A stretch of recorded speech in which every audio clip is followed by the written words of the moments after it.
Hi, my name is David Sobotka. I have a piece called Tabulation that's going to be at Water Street this July. I invite people to come and see it. It's a piece that's, takes about the big questions of life, death, why are we here, what's going to happen to us when we die, and what is our relationship to those around us. Tabulation is an installation. It's a large canvas print that's going to be in the center of the floor.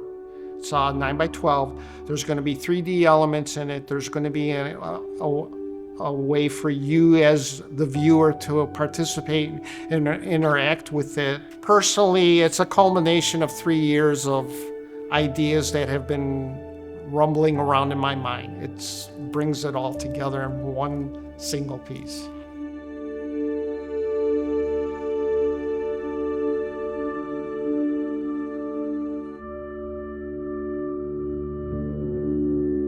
I had kind of been developing a style in terms of ideas. The ideas were starting to formulate in my mind. And one of those ideas was this idea that we're all mortal, we're all going to die. It's something that everybody has to deal with. That's the truth. Actually, I've developed kind of a technique where I would take like leaves, flowers, and whatnot, put them on a flatbed scanner, scan it, and I would be able to hold the detail and get these things really, really big and holding this phenomenal detail. And I came up with this composition of a leaf that was just falling, and it was all in black and white. And as it fell, it would lay flat, like on the ground. And to me, it was just this whole idea of this powerful image that spoke about life, but it also spoke about death. The fact that, a leaf, you can go walking out and you can see the leaves fall in the winter, and that's a sort of a death. That leaf is actually falling on the ground and dying. It's sad, but it's also, you think about it, these leaves just break down and they feed the ground around them, feed the trees and whatnot, and they kind of just recycle themselves throughout.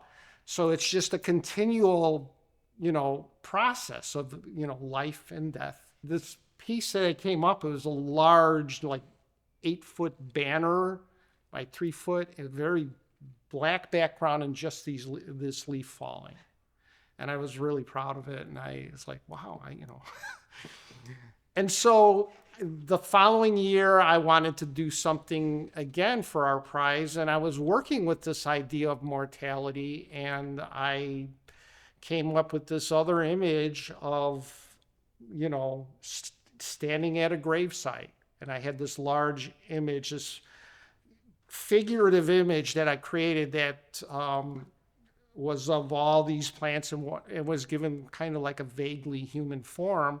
And it was a giant canvas on the bottom that was on the floor.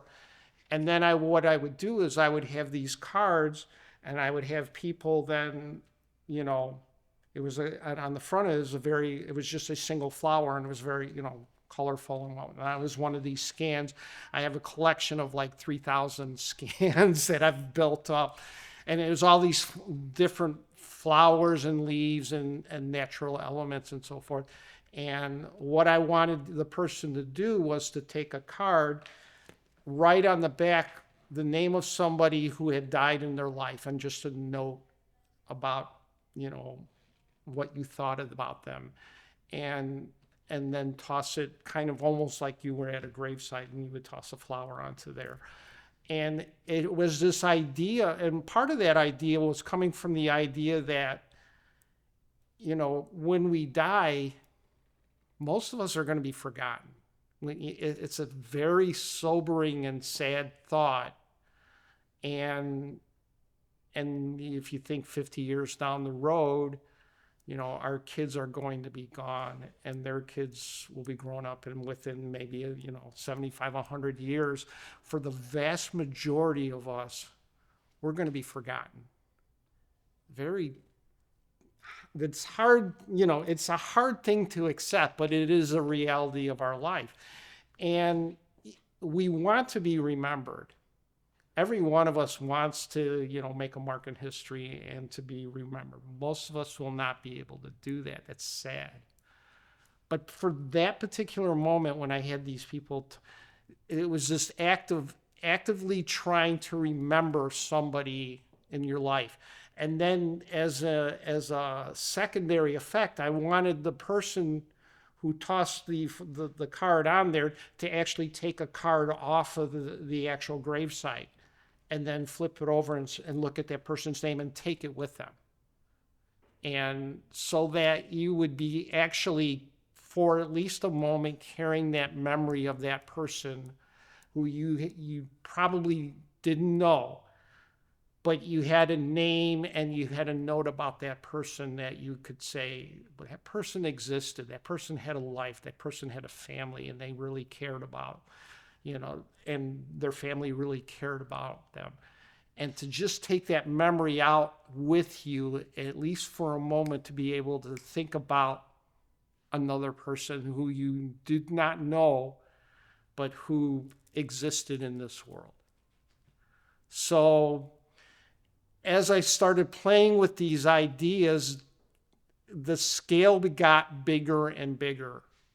I was going from this individual leaf falling to this gravesite to now thinking about the entire universe. And so my third entry to our prize, which was in 2000, which was last year, it's called Tabulation. It's taking this idea that you think this world is vast. Think of the universe itself, how big it is. And I cannot even comprehend the size of the universe. It's limitless. And how do you place yourself within the context that you live in? You are one speck in this entire universe, and it's continually expanding. And then to put it on top of that, I read a fact when I was a kid. I remember this fact from the Guinness Book of World Records. They had estimated at the time when I was a kid, it was in the mid-70s, that there have been in existence 93 billion people who have lived and died in this world. It was just an estimate. So I always remembered that in my mind. I carry that thought to 2000, to last year when I was building this other piece, and I did the little research. That number now is up to 118 billion plus, and we live in a world with 8 billion plus people right now. But how do you wrap your mind around this figure that you are only one of 118 billion people? It's hard. But yet I realize at the same time that we do have a significance, okay? You can look at that idea and say, I'm just a speck in the universe, but I don't want you to view it that way. I don't think any of us should view that way. We do have significance in this world. We do. We interact with our families. We have families. We have loved ones. What we do every day, we interact with other people, and how we choose to do that is terribly important. Do we do it with the spirit of love, or do we do it with a spirit of hate? And I just wanted to be able to, get people to think along those lines, that even though you are just this little speck in the universe, you do have significance. And that was the initial concept of this piece, which is called Tabulation.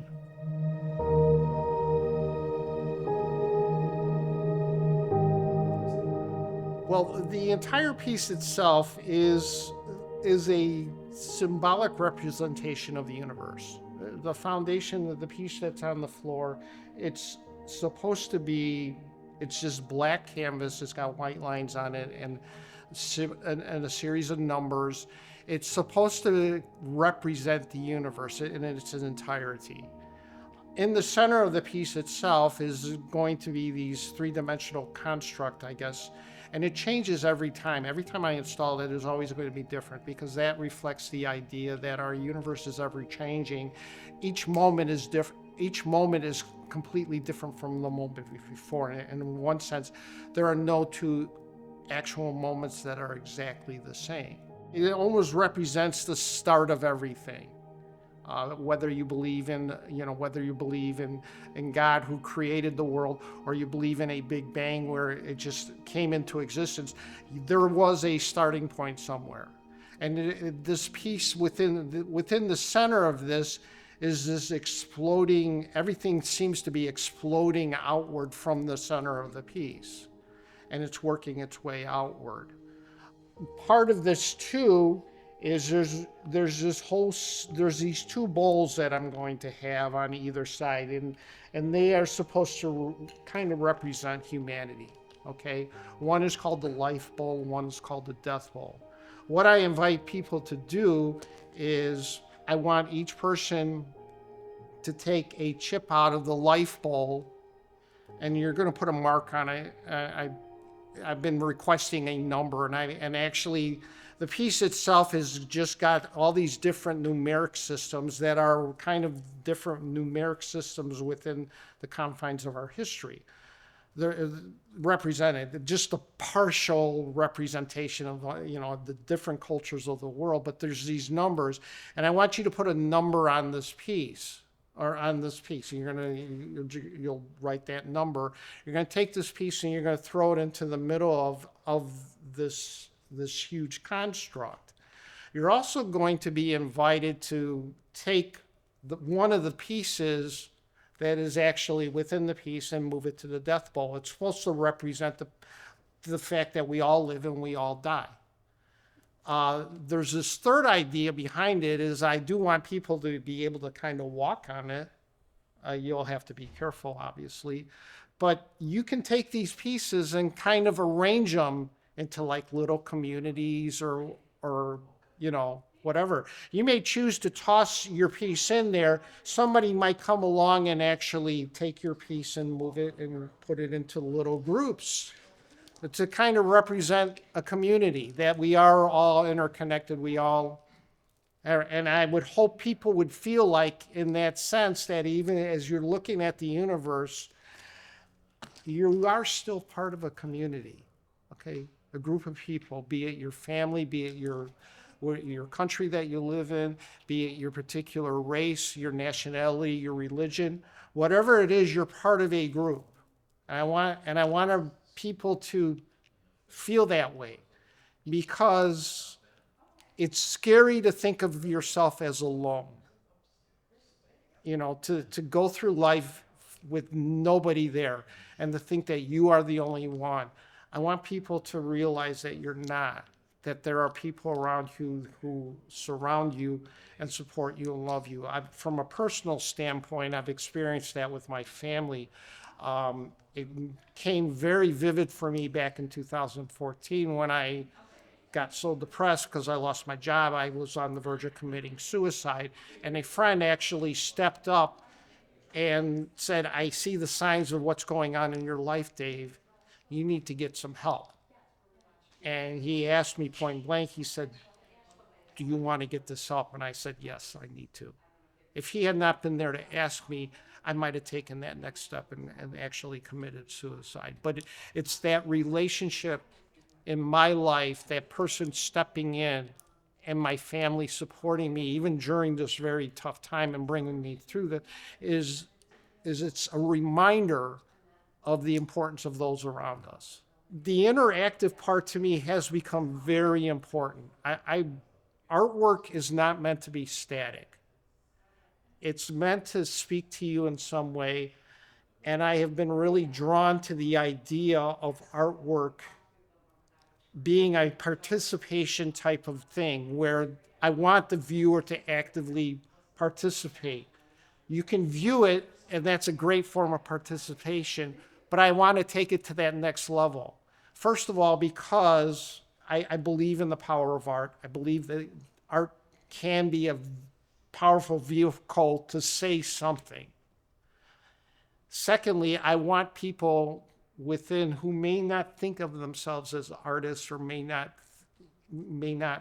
consider it even, or not have an interest in it, to take that next step and involve themselves into like what I call an artistic mindset, where you might not have the ability or the talent, but you can appreciate art.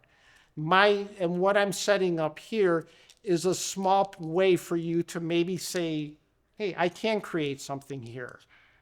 Be it as small as moving a chip around on a board.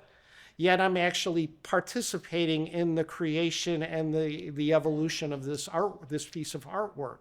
And maybe that'll take you to the next level, or take that person to the next level, where they move from a passive participant to actually, hey, maybe I should take pottery. I can do something there. I can take painting, and maybe I'm no good at it, but I have this outlet that can kind of explode within me, because I myself, as an artist, I have this creative urge within me, and I always have to let it out somehow.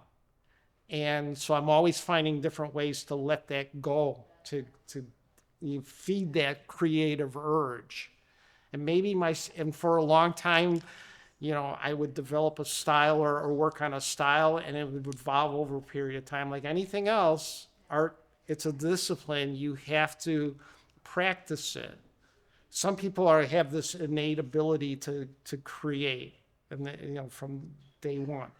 Me, that was not necessarily the case. I've become very confident in my artwork, but that is something that has developed over time. And the only way that has developed is for me to actively feed that creative urge and to explore. And how can I say what's inside me in a visual way? And so to me, that was very important about artwork.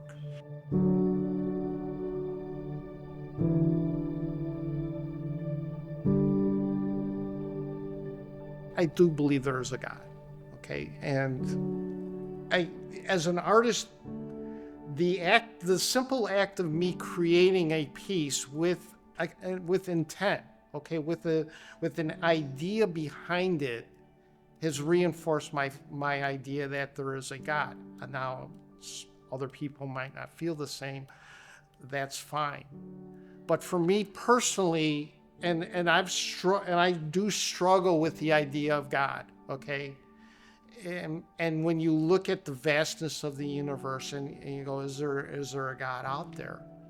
Yet when I'm sitting down here and I'm actually creating something, I can see that intelligence behind it. I can see that intent. And in a strange sort of way, that reinforces my belief that there is a God and that there is a purpose for us. Because if there is no purpose for us, why are we here? And it's scary. It's almost scary to think without living a life without a purpose. Because this going back to my depression, I had lost all sense of purpose in my life. And that was the point. That brought me to the point of absolute despair. Without purpose, what does our life mean? And so from that standpoint, I think that whole theology or those ideas are my way to work through these issues or these questions within my own life. And I've found it very therapeutic, I guess.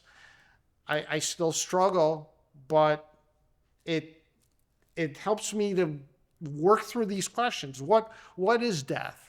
What is life? How did we get here?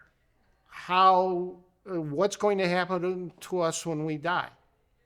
And I think my artwork for a long time has kind of reflected some of those ideas or those thought processes and those things that are rolling around in my mind. And I think as I've become more confident in my artwork, it has become more prevalent. So now I approach my artwork with those thoughts and ideas in my mind and say, okay, I'm thinking about this. this particular idea or this particular concept, how do I visually represent that? Because for me at least, the beauty of being an artist, or the thing that I learned in college, is that you have to do it for yourself. If you're trying to please other people, then it's not genuine, I guess would be the way of saying it. It loses a little bit. It's almost forced. But once I started investing my own mind, my thought processes into my art and the things that I was genuinely struggling with, like I did a series about my depression, and that was kind of that opened the floodgates for me as an artist, because that was something that was solid, that was something that was concrete within my life, and in a way I could talk about it, but with my artwork, it took it to a different level. And I challenge all artists to really truly think about, what is it that you want to say with your artwork? Do you have something that you want to actually say? It could be as simple as, oh, I like this scene. This is a beautiful scene and I want to reflect that. But if you want to dive in and take it to a deeper level, I challenge all artists to kind of do that, to look at their artwork with thought and intent. Life changes every day. Every moment is different. There's no, it's when you think about my own life, I'm at an age right now, I'm going to be turning 65 this year. I just discovered that I have cancer. It's prostate cancer. And they caught it at an early stage, which I'm internally grateful for.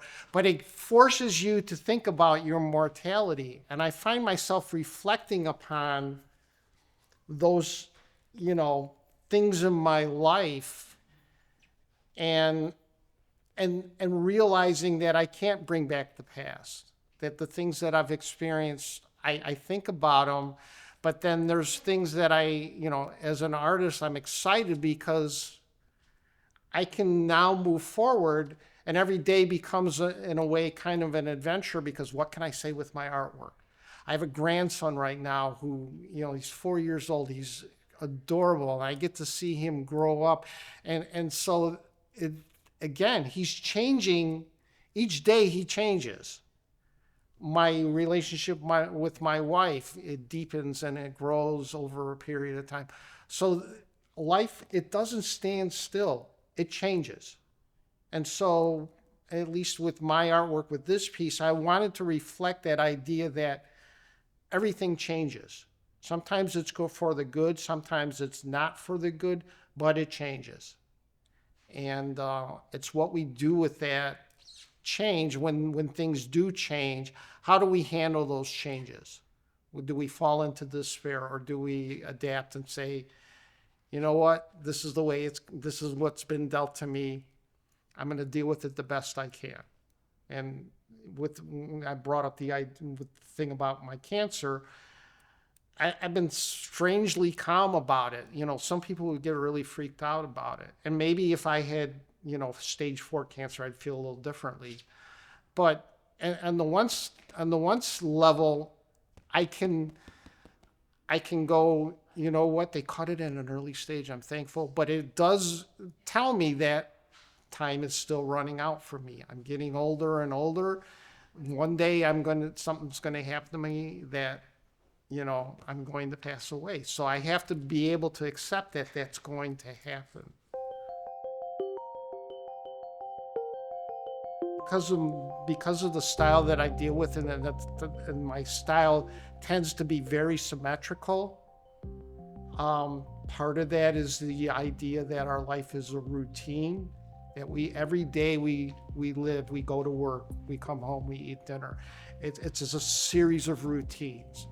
And I think my artwork kind of reflects that idea of the routine, of the repetitiveness. But at the same time, I want these elements within my artwork to kind of counter, not follow the norm, as it were. because it's very symmetrical, but most of my artwork, there's going to be elements that are not symmetrical that you look at, well, that doesn't match up what's on the other side. I have artwork that is very symmetrical, but I also have artwork that has this huge degree of symmetry, but also has this asymmetry going on in it. So that has become very important to me along those lines as an artist.